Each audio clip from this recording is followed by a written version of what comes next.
Let's give a warm welcome to the author of the two films you've just seen, Norbertom Pfaffenbichler.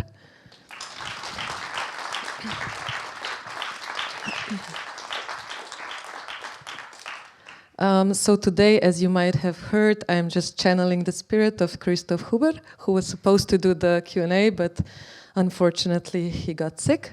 So here I am now, his spirit medium, asking questions. So Norbert, 2551 sounds like a year in the future, but in fact it's a postal code in Lower Austria.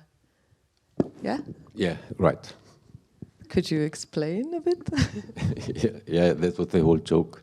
So the original title was very long, and then my distributor said it's too long, and I sort of came up with a very short title for the movie, and then I was looking for a very short title, and then I came up with this postal code of this town where we shoot some scenes of the movie. And this is quite short, and of course you can read it because nobody knows it, that it's a postal code, so of course most of the people think it's a year. But it's such a strange number, so I liked it. So 2551.01 can be seen as a grotesque variation on Chaplin's The Kid. So how did you come up with the idea, and when you were developing the film and you needed to get funds, did you have to make some changes in order to get the funding, and how was this idea developed accordingly? Definitely, I worked almost 10 years on this film, so from the first, when I applied to get the money till I finished it, it was 10 years, because I applied very, very often. And the first idea was to make a surreal movie with masked people in underground locations, and the first version was completely surreal without any story. And they rejected it, and they tried again, and they rejected it again and again and again. So, and every version was then more narrative. And I came up with a story with the child. In the original version, there was no child, and the main actors and the protagonist, and so it became more and more like a normal movie with a story. So you're also a big cinephile yourself, and you often describe your films as grotesque. Could you talk a bit about your film preferences and how they influence your work? Yeah, of course a lot, because you saw two films. Thanks a lot for your patience, because I did a lot of found footage movies, and of course this early cinema influenced me a lot. So I like very much silent movies, and the new is the trilogy. This was the first part of a trilogy, and I love to do silent movies because the first one is also a part of a trilogy. I did 3 actors: first Lon Chaney, then Boris Karloff, and then James Mason. And I just found out what I knew before, that I can deal much better with images than with dialogues or with sound. So what are for you, I mean, you already mentioned the advantages of working with silent films, but what are perhaps the obstacles of working with this kind of found footage? Yeah, forward to silent movies, because for me, silent movies and sound movies are 2 different art forms, because in the silent era you have to tell your story only with images, so you have to think in another way. When you have dialogues or sounds, you can explain everything via the dialogue or with the sounds. And I started my career not as a filmmaker but as an artist, and I'm much more interested in images than in stories or in I can't read I can write dialogues by myself or something like that. So I'm much more interested in the images, and this is why I'm so much interested in silent movies, of course, because I love this kind of images and I love this kind of storytelling without any sound that explains anything. And unfortunately, they invented sound movies, and then the film culture. It was a lot of critics. It's not only my notion. A lot of film critics said that the film culture died with the sound movies, because the films get worse and worse with the sound. So, despite the 2551 film has this silent film style. It's a very much digital work, a piece of work. Could you explain a bit about the tools, the digital tools you use, and how they help you in this process? Of course, it's just because originally I had, of course, the idea to shoot it on analog 16mm material, but it was much too expensive. It was unaffordable for me. But nowadays, with this very cool and new digital cameras, you can also shoot in this aesthetics, in this kind of style of of silent movies, and it still looks good. So.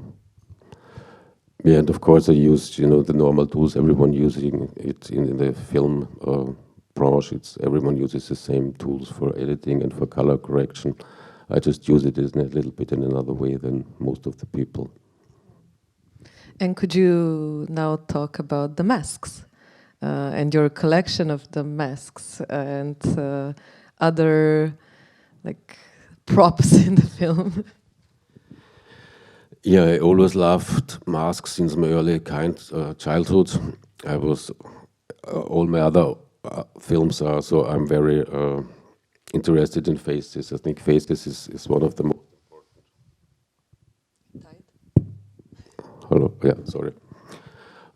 element of every film story, because the close-ups and the faces, because most of the parts of movies are faces. So I'm very much interested in faces and facial expressions. And I did some movies before where you just can see faces. And so I always I have this kind of masochistic thing. I always try to make it very hard for myself to work on projects. So then I tried to, I think it would be very hard to make a feature movie without facial expression and without dialogues. So then I thought I maybe want to try this, because I didn't know before if it will work or not. But this was a kind of a challenge for me to make a movie without facial expressions and without dialogues. And if it works or not, but it's not for me to decide. And you have a collection because of this film, or you just have a collection of masks? No, I had a collection before, but now it's of course much bigger. So I have a few hundreds of masks. I have a storage room just for masks. Wow! And you brought one with you for a special photo shoot? Yeah, for the shooting. Then I brought one with me, but I don't have it here right now. So. But you'll see the photos when they come out. There is a mask in the town of Ljubljana right now. Could you also tell us about casting people, like the main characters and the many extras? How do you deal with this? Because here they wear masks also. And yeah, this is. It's hard for two reasons. First of all, I don't have big budgets, so no one is getting paid. So all the people you see on the screen, no one is getting any money.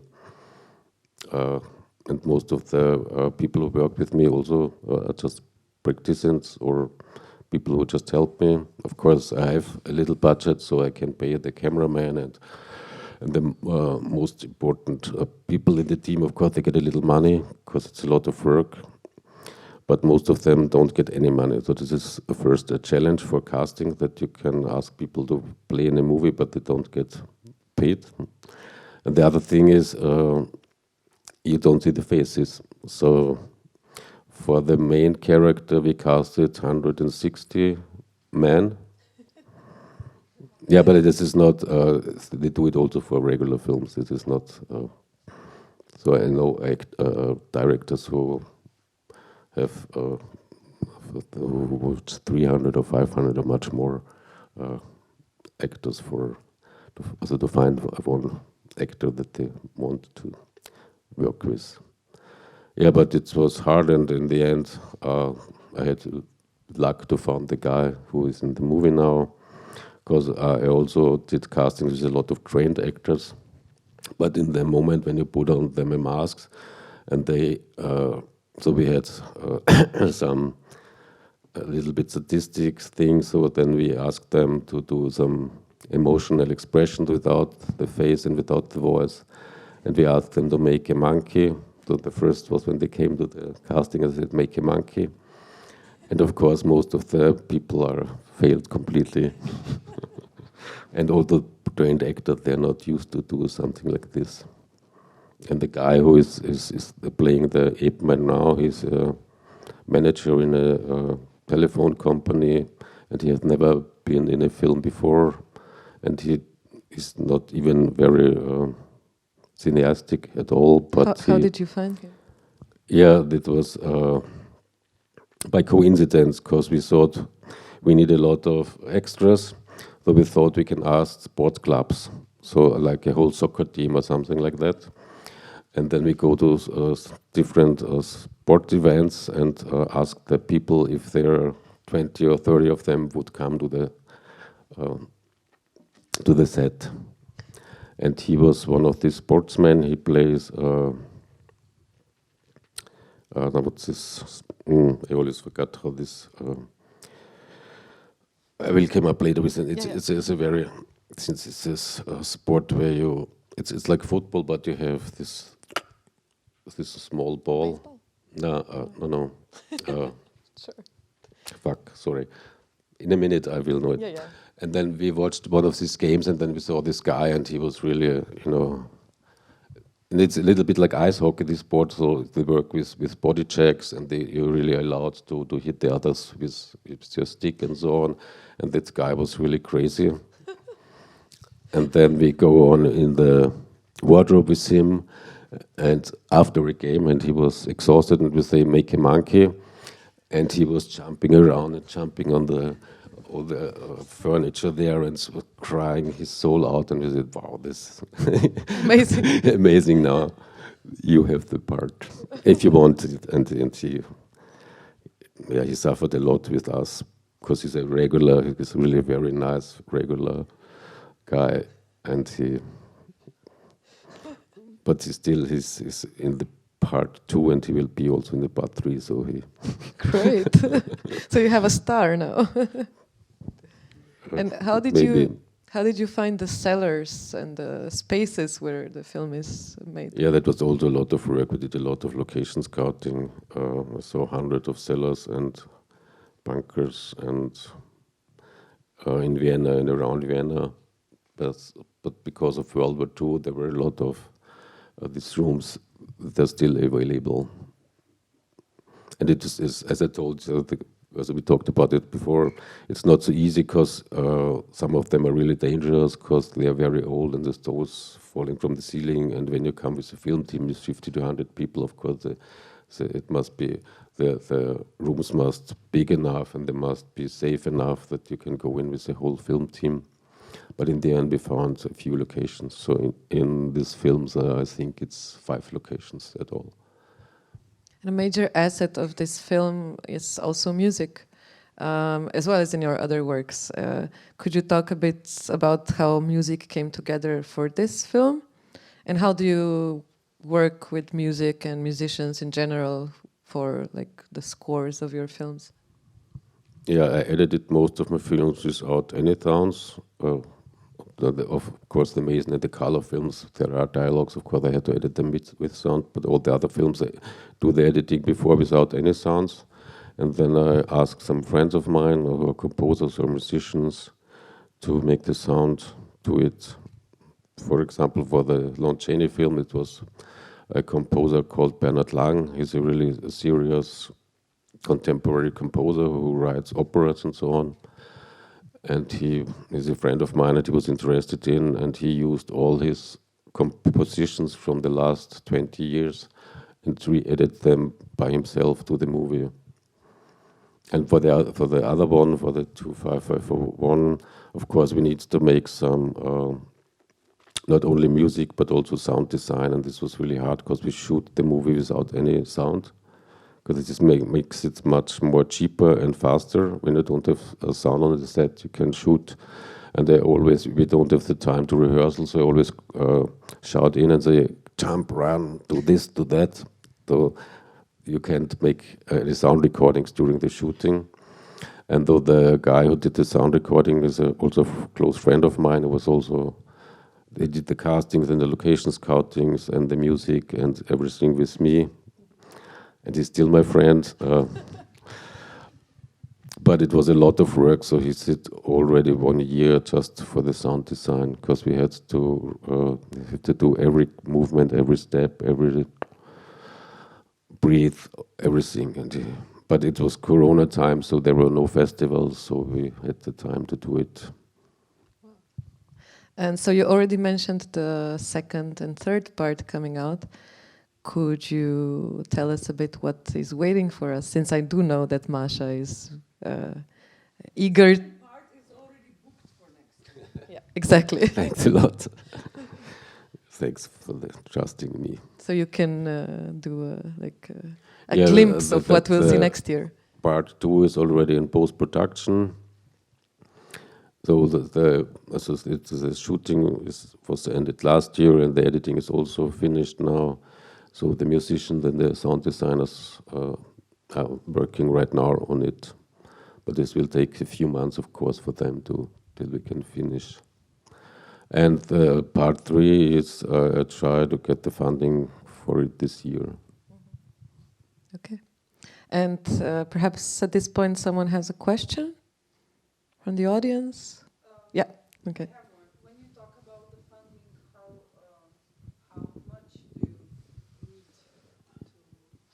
to... Yeah, I can tell exactly. It's because in Austria we have two kinds of film funding. It's called the big film funding, where they finance, the big, the normal movies with actors and so on, and they have hundreds of thousands and millions of budget. And we have also a system that's called the small film funding system, and this is more for art movies, so for experimental movies and for documentations and for shorts. And there is the highest amount you can get is 60,000 euros. And I did it with 60,000 euros. Another question? Mm-hmm. Where can your films be seen? Are they perhaps online on some site or maybe DVD or something? The first part you see now will be online in the end of May, because there is a YouTube channel for horror movies, and they will present it in the end of the May there.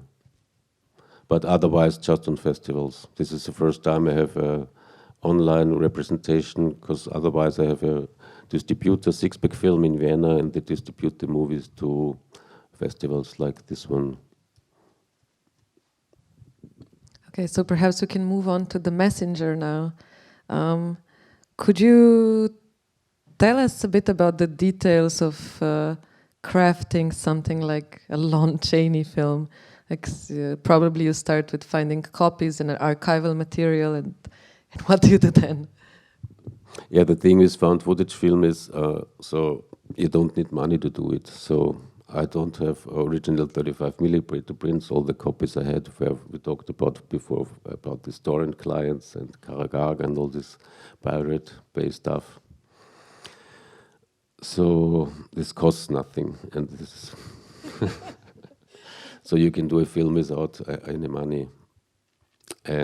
But so in the end I got a little funding, of course. And what's your process? And I applied a 20 minutes film, because I just knew some of the Lon Chaney films, of course, and Norbertom of the Opera and The Hunchback, and then the films he's done with Dot Browning. But I didn't have seen all of his films, and I didn't knew when I when I start the project, how much will I find. So I thought maybe it will be around 20 minutes. But in the end I found much more, hopefully. And yeah, I re-edited the material. How long did it take? The editing, a year. And when did you come to the decision that Lon will basically interact with himself in the film? Yeah, because I was doing in my early career abstract movies and very conceptual movies. And this movie is also one of my conceptual movies. So I did before a movie with a historical figure, Adolf Hitler, and you see a lot of different actors who play Adolf Hitler. And it's a compilation film with just a lot of Adolf Hitlers. So I thought, okay, I want to do it. How was this accepted in Austria? At the Biennale, it was one of the most horrible things I experienced, because there was one old, it was a film for a feature-length film, so the cinema was full, not because of my movie, because it's created before a feature-length documentation. And then a woman in the audience screamed at me that I'm a Nazi and this film should be forbidden, and it's a scandal that you can show the film on the Viennese Film Festival Biennale. So they completely misunderstood my intentions, of course. Because I did Hitler just because of the fact. I found this fact. You can find it very easily on IMDb. The historical person who is impersonated the most often in movies is Adolf Hitler. So when I read this fact on IMDb, I said, "Wow, this is amazing." And I've worked before with Charlie Chaplin material, and of course with Charlie Chaplin you come to The Great Dictator, and then I watched some other Hitler interpretations from other famous actors, and then when I saw, okay, this is the most impersoned person in history, as in film history, so of course I have to do this. And then, yeah, but this is the thing, so I had one character was played by a lot of different actors, so I thought, okay, I want to do vice versa, I want to do the other way around. I always try to make the opposite of things I've done before. So that I want to make a movie with just one face, with just one actor. And of course there's Lon Chaney is the first actor who come in mind when you want to have an actor who looks very different all of the times and who is such, the metamorphosis, he is this incredible how he always looks very different. And when I come to this is also a kind of anecdote, I showed the movie, as I told before, I always edit it without sound, and then I go to my friend Bernhard Lang, the composer, and I showed him the movie, and he didn't get it and said, "What have you done?" Because he didn't get it that it was always the same actor, so he didn't understand the idea. Because nobody, when you don't know it, you don't know that it's always the same guy you see in the movie. This speaks, of course, for Lon Chaney and for his art of metamorphosis. Do you have a favorite Lon Chaney film? I love them all. Not all, no, of course. I mean, there are so many. But I'm looking forward tonight to see The Unknown after our talk here with live music from Todd Browning. As the films he did with Todd Browning was a director who did also Freaks. He was an incredible director, and they did a lot of great works together. But also, the Sjöström film, The He Who Gets Slapped, or there are so many great films with Lon Chaney that I couldn't just name one. A question? I'm curious how you deal with rights.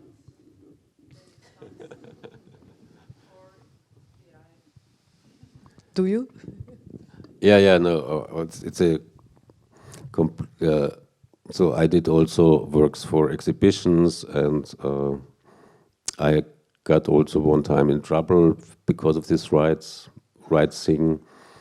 But as long as you, and for the Chaplin movies, it was easy to buy the material because you know who the right owner is, and you can buy it easily. In this, by most of the films, you don't even know who's the right holder.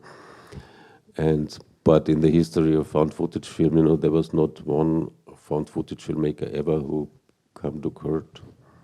Never. So as long as you're in a non-commercial surrounding like this one, like in the festivals, no one will put you to court because there is no money in it. So when you use famous music, or of course the musicians have a much better lobby than the filmmakers. And when the material is over 70 years old, I know it's complicated because the copyrights, the first copyright law is from 1914. Everything is older. There was no copyrights, and there are a lot of rights on one film. Not only there's the personal rights, the music rights, and the using rights from the production companies and so on and so on. So it's a very complicated thing. But in the end, I don't care. Any other question? Yeah. Are you at all interested in making a narrative, let's say, conventional or slightly more conventional film?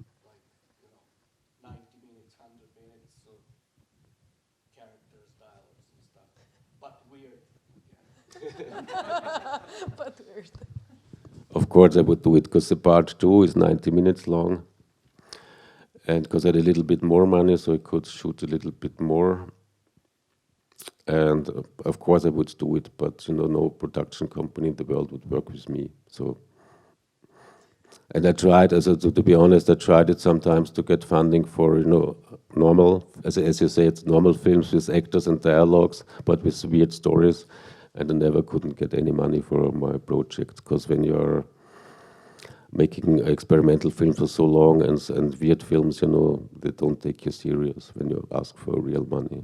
Ulrich Seidel is producing some very interesting horror-related dark films. Is there no hope of maybe? Sorry? Ulrich Seidel is producing. Oh, yeah, I asked his company too.